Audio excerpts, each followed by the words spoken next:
In today's video, I'm going to teach you how to edit fields in Pipedrive. By the end, you'll know exactly where to go and what to look for, so your CRM captures the right information for your team. First, open Pipedrive in your browser and sign into your account.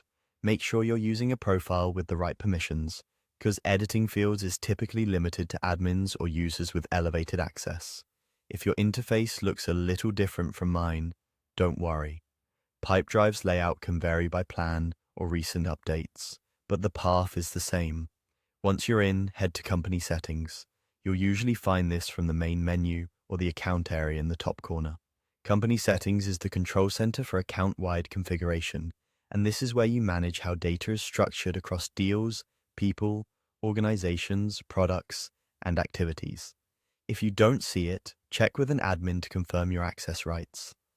Inside Company Settings, click on Data Fields. This area lists all the fields that power your forms, detail views, and filters. You'll see tabs or categories by item type, like deals, people, and organizations. So start by choosing the category that matches what you want to change. There's often a search or filter at the top, which is handy in larger accounts. Before you edit anything, take a moment to note whether a field is default or custom. Default fields are built into Pipedrive and may have limitations, while custom fields are fully editable. Now, select the field you want to edit. When you open it, you'll be able to adjust details such as the field name, description, and for select type fields, the list of options. Some fields also let you control visibility, whether they're required on add or edit, and where they appear in the layout. As you make changes, think about how they'll affect existing data, filters, workflows, and reports. For example, renaming a field is usually safe, but changing a field type or removing options can disrupt automations or make old values appear mismatched. If you're updating options in a drop-down, consider standardizing spelling and capitalization to keep reporting clean.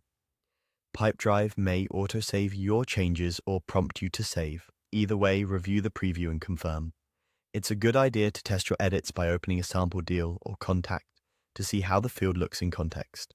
If your team relies on forms or imports, let them know about the updates so they can adjust templates and habits accordingly. That's it. Go to Pipedrive, open Company Settings, click Data Fields, then select and refine the field you need. Keep names clear, options consistent, and you'll maintain clean, reliable data across your CRM.